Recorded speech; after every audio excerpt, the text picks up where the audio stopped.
الحمد لله الذي أنزل على عبده الكتاب ولم يجعل له عوجا قيما لينذر بأسا شديدا من لدنه ويبشر المؤمنين الذين يعملون الصالحات أن لهم أجرا حسنا ماكثين فيه أبدا وينذر الذين قالوا اتخذ الله ولدا ما له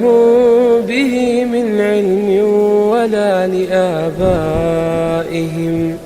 كبرت كلمة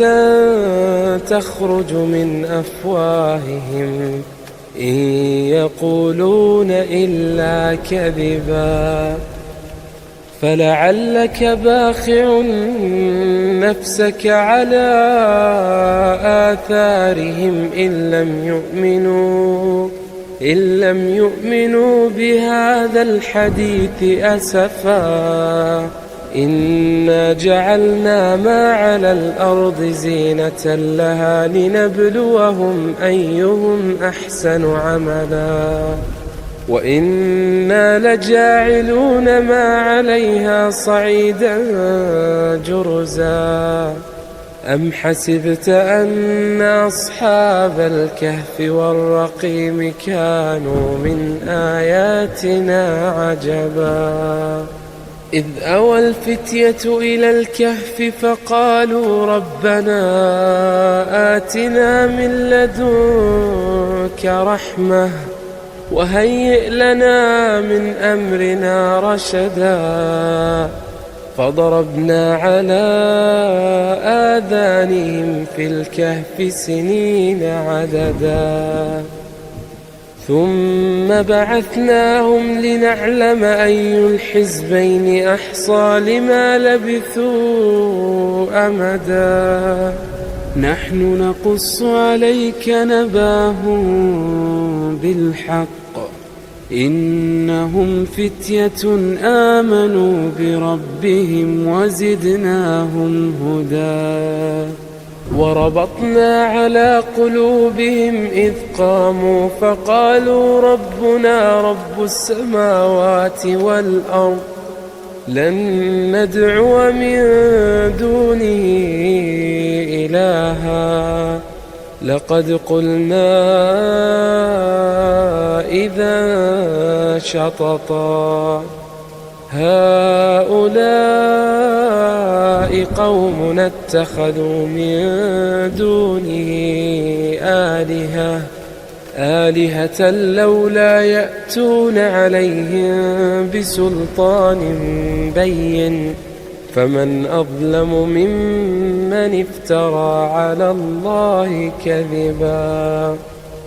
وإذ اعتزلتموهم وما يعبدون إلا الله فأووا إلى الكهف ينشر لكم ربكم من رحمته ويهيئ لكم من أمركم مرفقا وترى الشمس إذا طلعت تزاور عن كهفهم ذات اليمين وإذا غربت تقرضهم ذات الشمال وهم في فجوة منه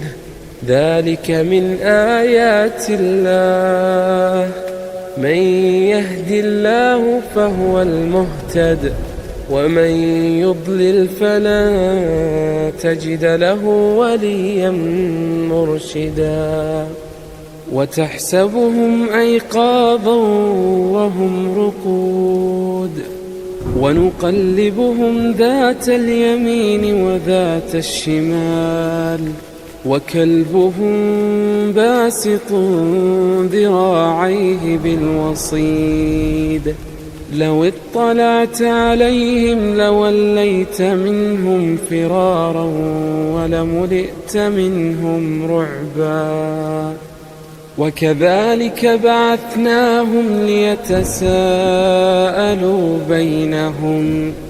قال قائل منهم كم لبثتم قالوا لبثنا يوما أو بعض يوم قالوا ربكم أعلم بما لبثتم فابعثوا أحدكم بورقكم هذه إلى المدينة فلينظر أيها أزكى طعاما فليأتكم برزق منه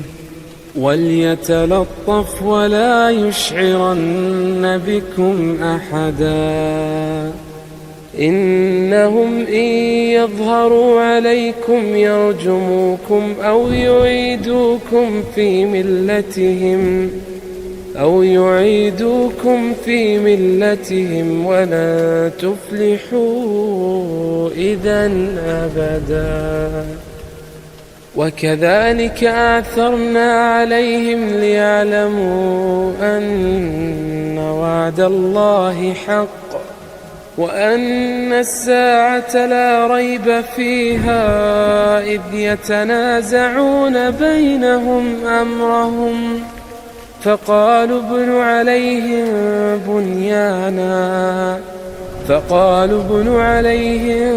بنيانا ربهم أعلم بهم قال الذين غلبوا على أمرهم لنتخذن عليهم مسجدا سيقولون 3 رابعهم كلبهم ويقولون 5 سادسهم كلبهم رجما بالغيب ويقولون 7 وثامنهم كلبهم قل ربي أعلم بعدتهم ما يعلمهم إلا قليل فلا تمار فيهم إلا مراء ظاهرا ولا تستفت فيهم منهم أحدا ولا تقولن لشيء إني فاعل ذلك غدا إلا أن يشاء الله واذكر ربك إذا نسيت وقل عسى أن يهديني ربي لأقرب من هذا رشدا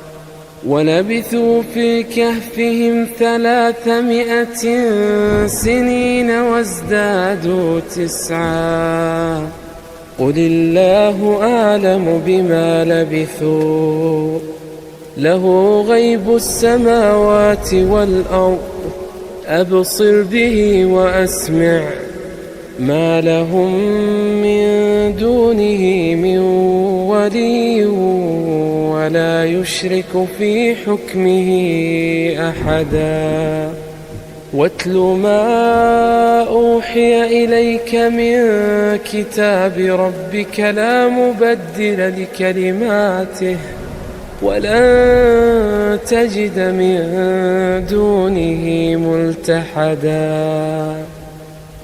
واصبر نفسك مع الذين يدعون ربهم بالغداة والعشي يريدون وجهه ولا تعد عيناك عنهم تريد زينة الحياة الدنيا ولا تطع من أغفلنا قلبه عن ذكرنا واتبع هواه وكان أمره فرطا وقل الحق من ربكم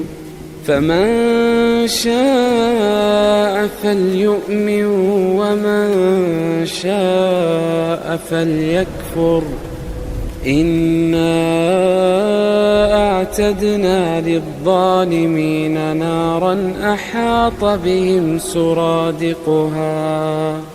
وإن يستغيثوا يغاثوا بماء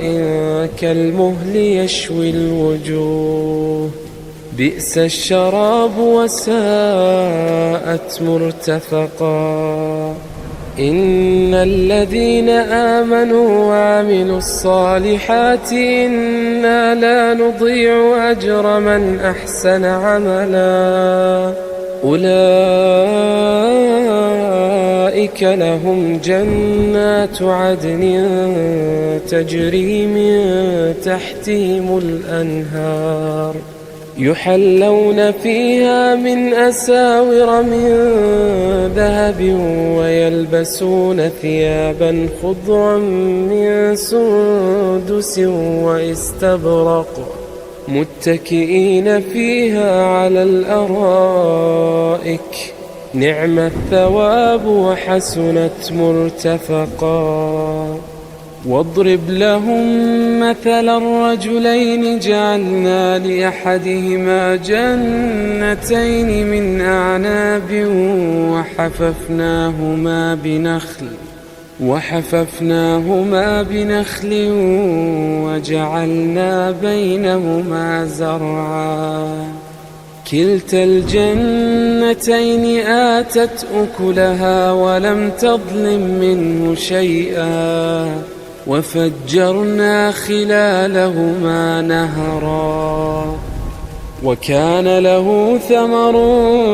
فقال لصاحبه وهو يحاوره أنا أكثر منك مالا وأعز نفرا ودخل جنته وهو ظالم لنفسه قال ما أظن أن تبيد هذه أبدا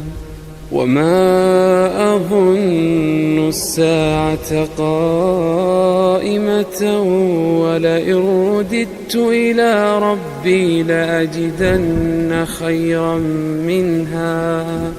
لأجدن خيرا منها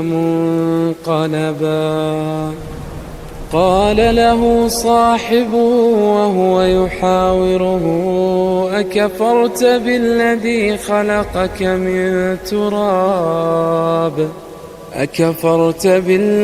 خلقك من تراب ثم من نطفة ثم سواك رجلا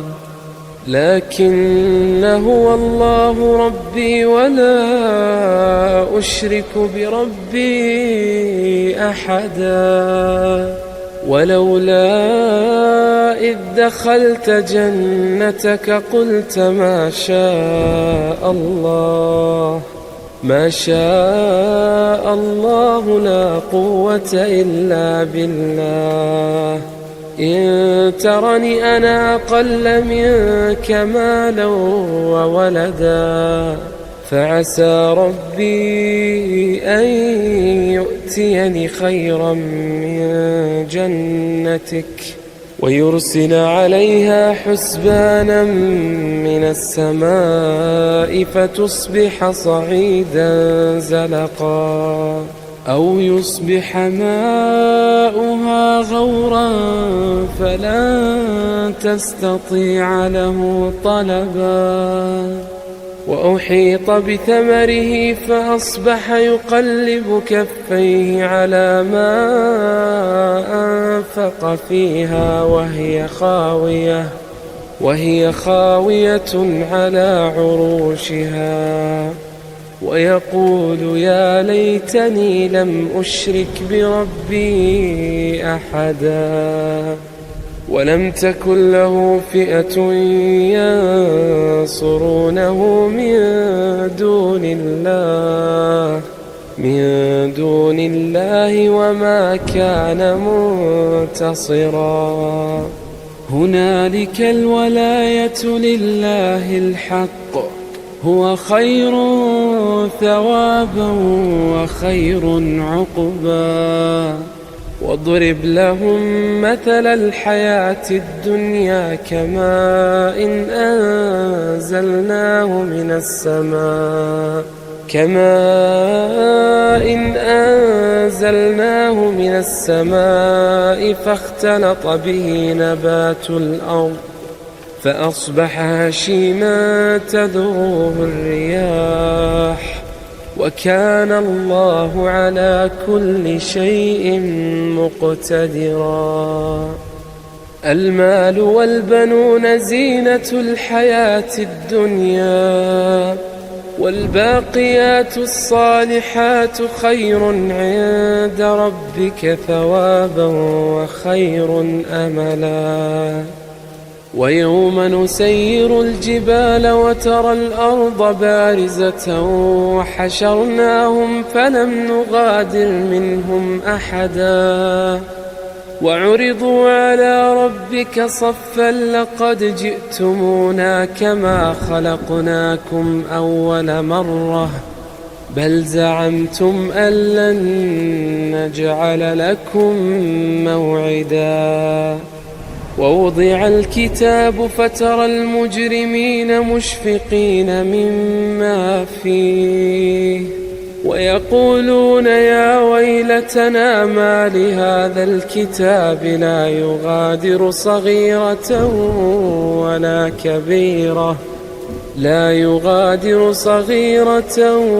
ولا كبيرة إلا أحصاها ووجدوا ما عملوا حاضرا ولا يظلم ربك أحدا. وإذ قلنا للملائكة اسجدوا لآدم فسجدوا إلا إبليس كان من الجن ففسق عن أمر ربه أفتتخذونه وذريته أولياء من دوني وهم لكم عدو بئس للظالمين بدلا. ما أشهدتهم خلق السماوات والأرض ولا خلق أنفسهم وما كنت متخذ المضلين عضدا. ويوم يقول نادوا شركائي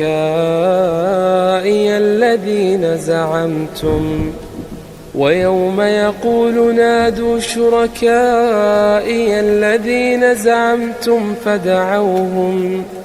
فدعوهم فلم يستجيبوا لهم وجعلنا بينهم موبقا. رأى المجرمون النار فظنوا أنهم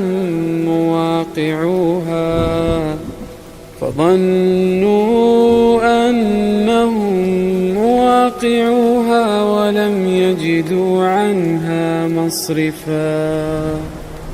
ولقد صرفنا في هذا القرآن للناس من كل مثل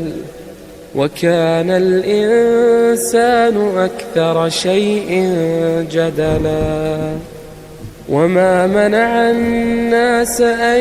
يؤمنوا إذ جاءهم الهدى ويستغفروا ربهم إلا أن تأتيهم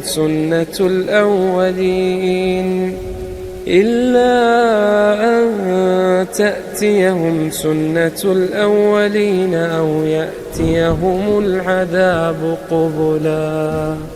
وما نرسل المرسلين إلا مبشرين ومنذرين ويجادل الذين كفروا بالباطل ليدحضوا به الحق واتخذوا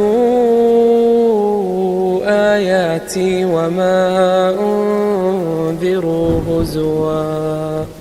ومن أظلم ممن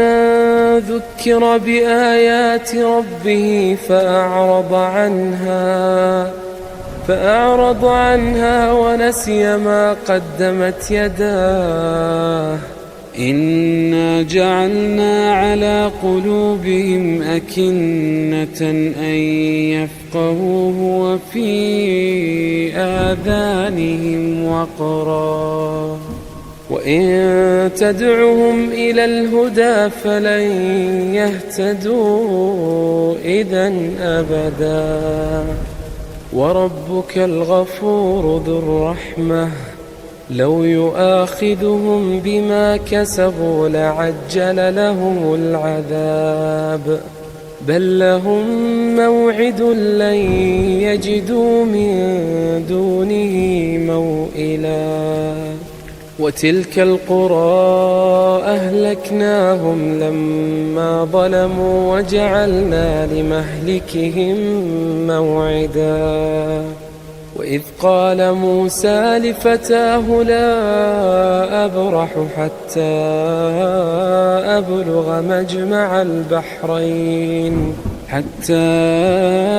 أبلغ مجمع البحرين أو أمضي حقبا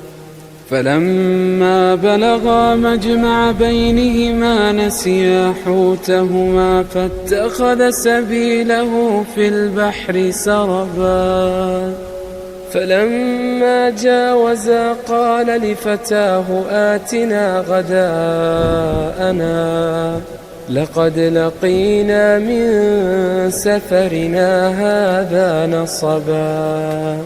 قال أرأيت إذ أوينا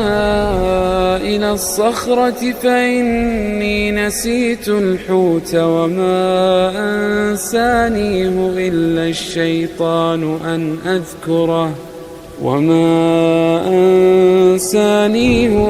الشيطان أن أذكره واتخذ سبيله في البحر عجبا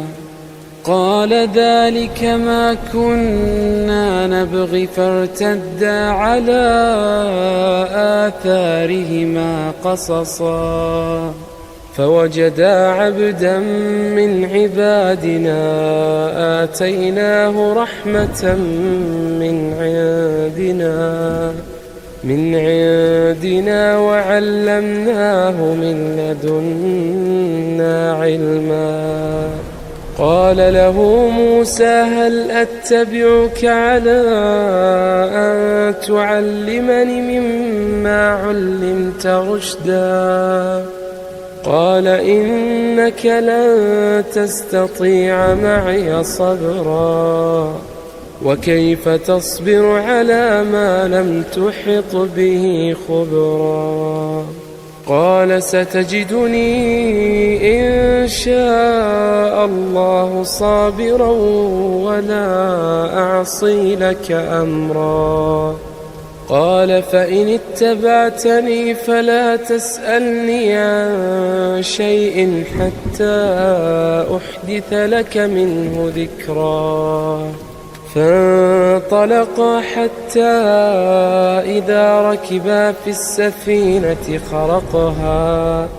قال أخرقتها لتغرق أهلها لقد جئت شيئا إمرا قال ألم أقل إنك لن تستطيع معي صبرا قال لا تؤاخذني بما نسيت ولا ترهقني من أمري عسرا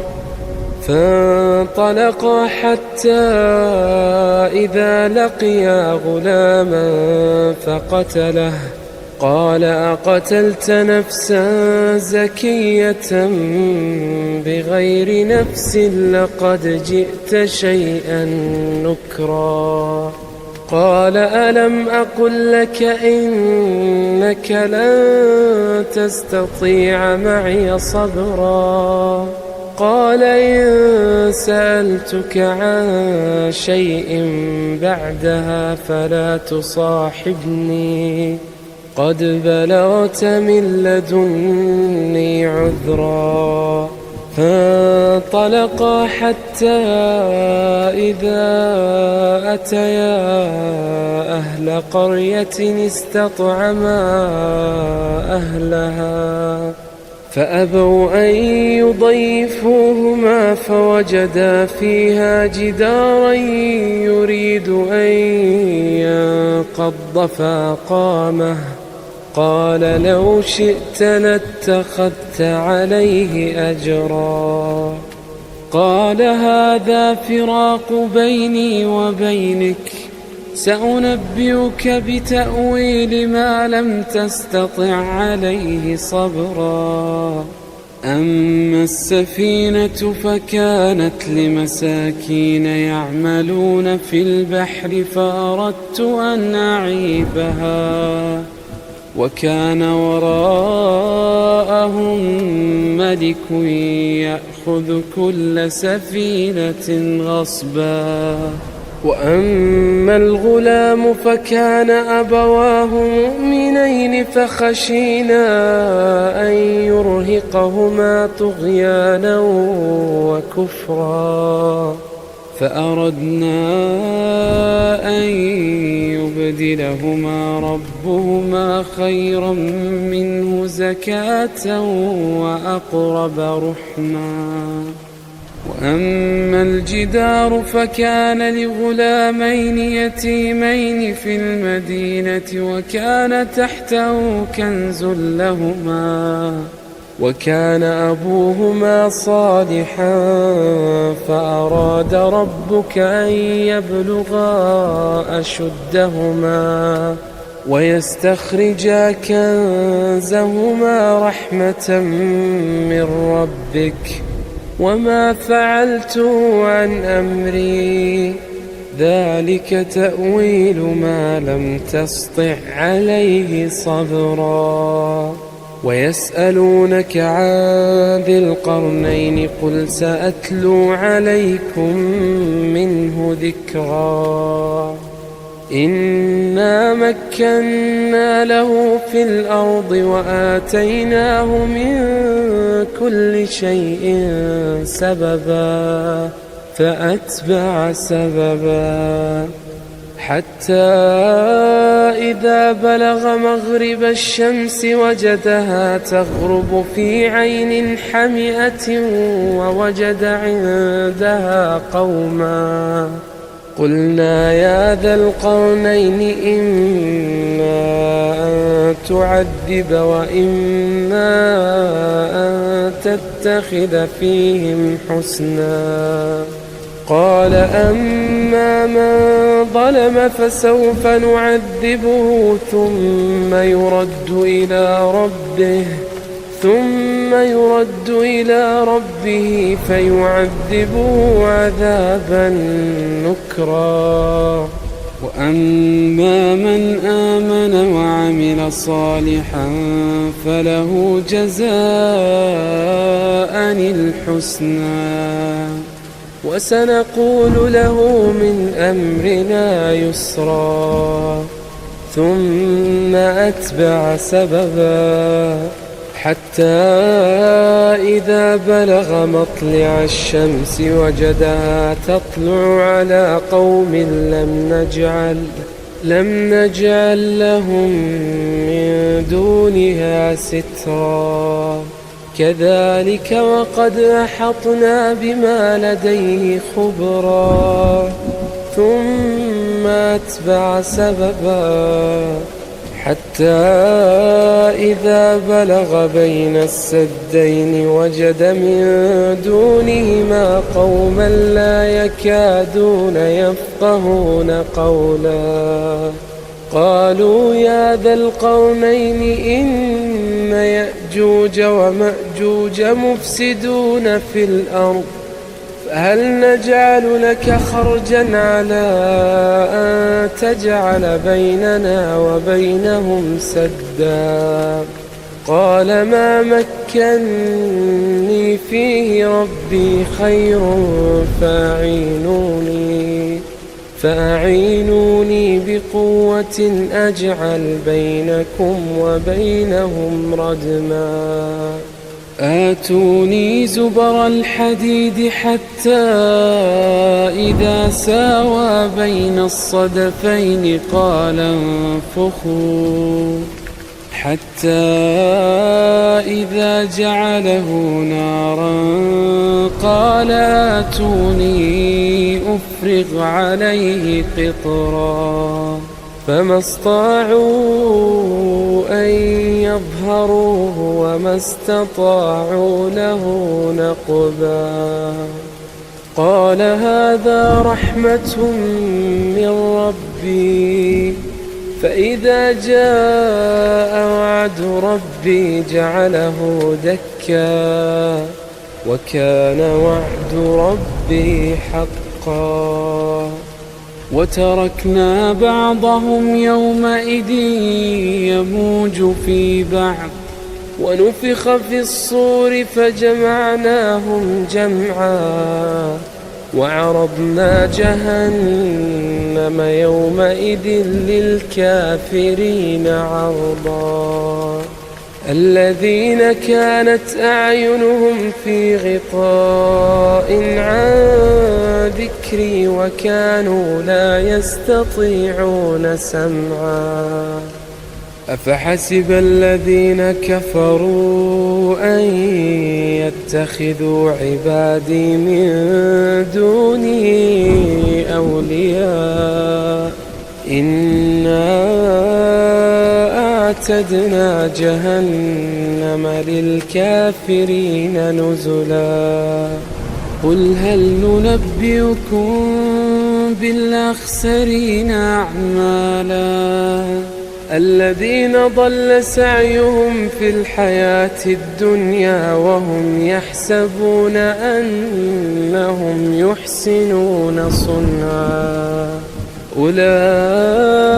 الذين كفروا بآيات ربهم ولقائه فحبطت أعمالهم فلا نقيم لهم يوم القيامة وزنا ذلك جزاؤهم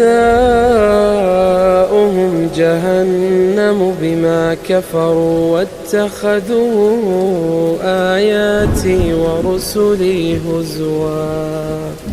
إن الذين آمنوا وعملوا الصالحات كانت لهم جنات الفردوس نزلا خالدين فيها لا يبغون عنها حولا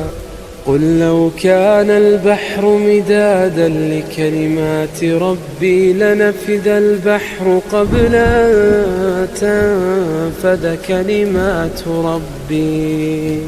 ولو جئنا بمثله مددا قل إنما أنا بشر مثلكم يوحى إلي أنما إلهكم إله واحد فمن كان يرجو لقاء ربه